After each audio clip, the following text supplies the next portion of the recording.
Good evening. Well, it's not the latest actually. It's the latest is the V17, but I'm a little bit behind. But it's come out this year. So yeah, Cloudwater, the V16, Cloudwater and Range. So Cloudwater, as you know, Manchester, and then Range. They're out of Brisbane in Queensland on the east coast of Australia. First heard about Range. Let's crack it open while I'm yakking. First heard about Range. I don't know if Range Brewing. In 2022? At These Hills Beer Festival down in Lewis. They've done a collab with Beak Brewery. And that's how I first come to know by them. And then since then, getting to know good friend Sammy. Short and stout beer reviews more since he's been reviewing beers now online and stuff. Well, I've known him for years. Heard a bit more about the brewery, that kind of thing. And obviously now to the point where Cloudwater, obviously, I assume they went down to a festival down there, took a load of stuff and done some collabs. That's, I assume, how these sort of things work. We've actually poured all of it in, which I don't normally do, but there you go. So what we got in this, does it actually tell anything on the can? They've been very kind of like, they're not as good as they used to be about telling you what's actually in the beer, Cloudwater on their cans. It tells you more of where they're from. Yeah, we kind of generally know, most people, you know, who are into craft beer would know.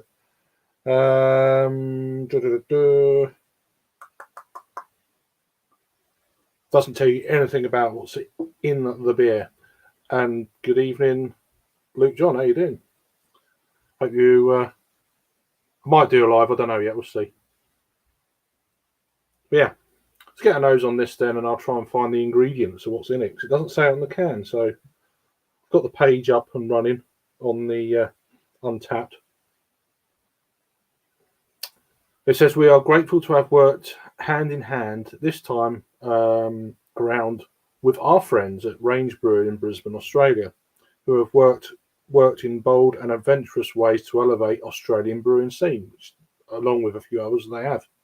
Not that we get anything from them, but yeah. We've boldly pushed the boundaries of a contemporary liquid hop offerings in this brew. While liquid hops have traditionally played a supporting role in most of our innovative beers, that word, evolving their impact as technology and real-world feedback shape their usage. This time we wanted them to take centre stage in the brewing process. It doesn't tell you what it is. Whoa. Our aim is to maximise potential usage of these flavours, liquid hop extracts, producing an abundant of aroma and profound hop resin character. The hop lineup starts with Citra Incognito. Who would have known? From Burfhass, which is a company that specialises in getting hops from all over the world. A friend of mine works for them, funnily enough. I think they're going there next year, or maybe this year. I don't know. Australia, to get some hops and shit. I nearly drunk it then. Followed by Nelson, Solvin, and Multica. I'm probably butchering that up. Sub-Zero Hop Keef from Freestyle for biotransformation. It then progresses to Galaxy and Citra Spectrum before finishing off with Nelson and Multica Amplify green hops, green hop oil from Clayton hops, resulting in a layered complexity and rivals the lots of words finest dry hopping offerings available. We won't go any more than that. Let's get on the nose, see what it's all about. I've heard mixed reviews about this beer. Quite a few people on these sort of streams have had it, you know, some of the reviewers. But I just wanted to, I could still get this, but I wanted to do a review before. I was hoping to have this beer with Sammy at some point, but I can get it again. It's on the nose, yeah. You're definitely getting that kind of Nelson, kind of it always reminds me, obviously, it's very closely related to grapes, white wine, or the soils that they use for to actually grow the hops in. And you are getting that kind of that white wine kind of esque aroma. Grape skin, I kind of call it. Grape skin, maybe a bit of melon, a touch of gooseberry, maybe. That kind of deal. But yeah, on from that, really citrusy, but it's not really kind of one of them. Well, it's a New England IPA. I did forget that, and it's 8%. Is it 8%? Yeah. But it's, as you would expect, but it's not leaping out of the glass. It's been out of the fridge for probably about 15 minutes, this beer. So let's get on a taste, see what it's all about. As you see, it's hazy. Usual kind of, a little bit darker on camera than probably what it is. It's kind of early evening now. Early evening now. It's 20 to 7 in the evening. Let's get into it. Cheers. Oh, and I'll get into the chat in a minute.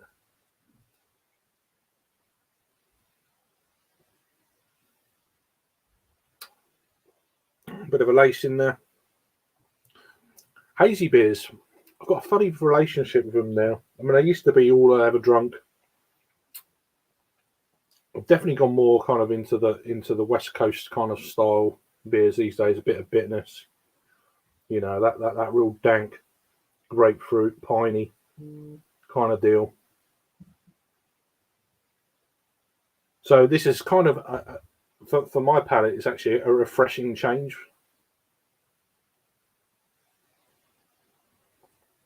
So there is a bit of a bite in that, the citrus bite, maybe grapefruit. I'm definitely getting a kind of a pale stone fruit edge, which you kind of do with these beers, I find. Pineapple. It's a beer I'd say that you definitely know it's a higher ABV beer. There is a little bit of alcohol there on the palate, kind of lingering a bit. There's a few things in this that I don't think I've ever had. Let me just go off screen a minute and go read back to what it says.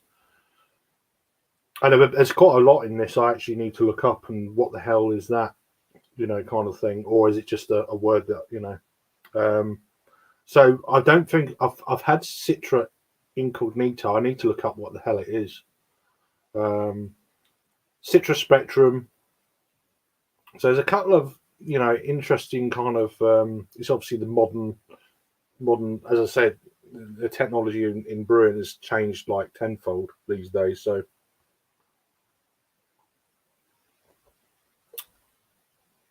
it actually says here the outcome is a huge whiz of flavour notes. A New Zealand-led bouquet of grape, lime, and gooseberry, complemented by lingering citrus, peach flavours, and a dense resinous body that will have you savouring the intense, all-encompassing hop experience. Pretty much. I'd say on top of that is there's a bit of a kind of savoury edge.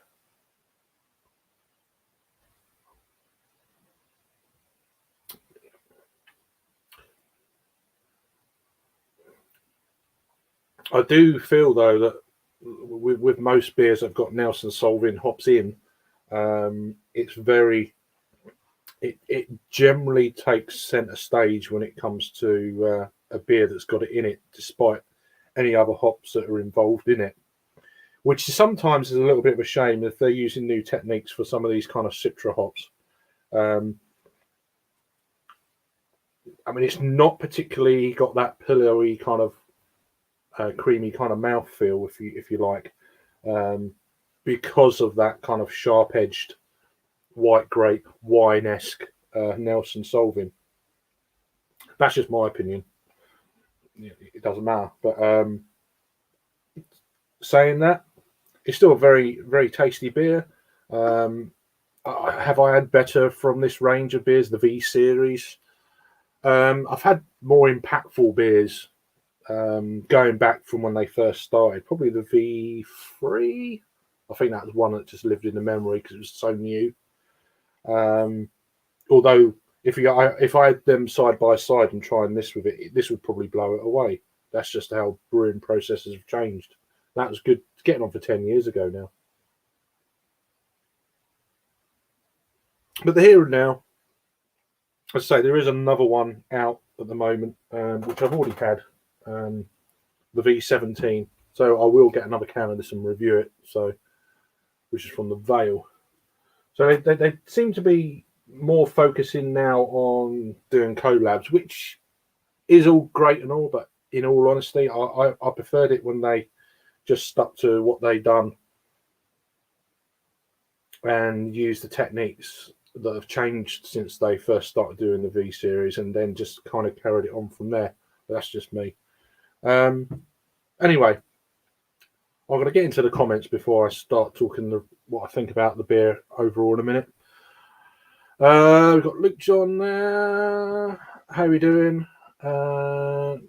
Need to pop out. We'll catch up with you on the review later. No worries. We've got Josh here. How you doing, mate? Hope you're all right. I've answered that question just now. There you go. Sorry, I've already had it, but I can get it again. We've got BC Herbs. How you doing, mate? Hope you're doing well. I'm all right. I try and keep that kind of thing under wraps these days. I'm not so... Yeah, I've gone a little bit kind of when it comes to that. But yeah, I appreciate you asking. I feel okay. So, but yeah, good to see you. Hope you're doing well. And we got Thomas, Window Beer Reviews. Yeah, he's back in his hometown now, I believe. So yeah. Talking about this rogue earlier. How you doing, Sammy? So yeah, one of the guys that kind of I've learned a lot more about the range brewing. As I say, first of all was when they done a collab with Beak. I was saying earlier in 2022, I think it was. Can't remember, to be honest with you. It might have been 2021. Can't remember. And then obviously since then, getting to know Sammy more and a bit more kind of from Australian craft. Yeah, a very an interesting beer. I mean, it's the second collab I've had with these guys. We don't get the actual range beers themselves, which is unfortunate. But then, as I spoke to another Australian friend recently, he said the cost involved, etc., and he says, "Well, we're getting just as good beers here anyway, so it is what it is." I think a few breweries are starting to go into Southeast Asia now in the markets. I think Sammy actually mentioned that, but yeah. So the V, it's not the most recent, but it's number 16 on the V series Cloudwater range. So yeah, overall, very Nelson Solving heavy, I'd say, which always seems to happen. I find it's just that flavour profile really does, for me, stifle anything else out of these beers. It's one of the lead roles. It's a bit like kind of Tonka. If you like your Tonka beans, and you put it in a stout, it's kind of this is like the hop of the hop world that really just steals the show, for my palate at least. With Tonka, it steals the show with, if it's got it in with stouts. It could be anything else in. And this is the number one flavour you're getting. Overall, it's not too bad. I have had better in this series. It's still great to try, and I'll probably pick up it again. And maybe just to do a joint review of Sammy. I don't know if you can get this one or not still, but yeah, a few more comments there coming in. He's saying I might be going to their Melbourne bar today. Funnily enough, there you go. It's weird. We've got Thomas. How you doing, Thomas? It's been a while. Hope you're doing all right. Just got home, about to make some dinner. It'd be nice to be able to listen to you while doing that. Oh, gosh. Concentrate. Don't burn yourself.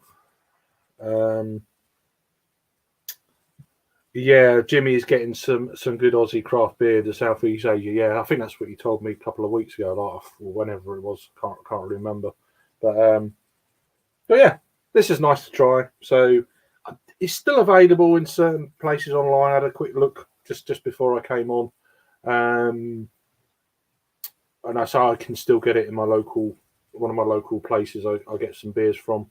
So yeah, I can't remember where I actually bought this. I'm going to say I bought it from the Royston in Broadstairs, and that's where I can still get it like locally. So, as I say, there's very little information on the can. As I said earlier, Cloudwater used to be very, very sharp at putting everything on there, IBUs, everything, malts, hops, the whole shebang, if you like. And now I don't even know if it gives you allergens. It gives you barley, oats, and wheat. That's all you're getting. So you don't even get the hops anymore, which is a bit of a weird one, but it is what it is. I'm gonna go and sip away on that. Sam's saying he's still got a can in the fridge, so I will get another one. But I wanted to do a review to keep the whole V thing going because I've done every single one so far on the channel, although the last two have been live. But yeah, we've got 8 people in, so thanks for joining. Then I might do a live in the coming half an hour or so if there's any interest. Yeah, just let me know. I haven't really got much to drink. I've got a few Vice beers and a few other bits. I might have to go to the shop. I don't know yet. We'll see. But I didn't drink yesterday, so yeah. Anyway, thanks for watching. Then let me know if you've had this one before. I know it's slightly. I didn't give you the dates on it actually. Oh shit, there's still some in it. So it's canned on the 26th of January. Best before the 26th of July 2024. So got a 6-month shelf life on this. So anyhow, thanks for watching, and I'll see you on the next review. Peace.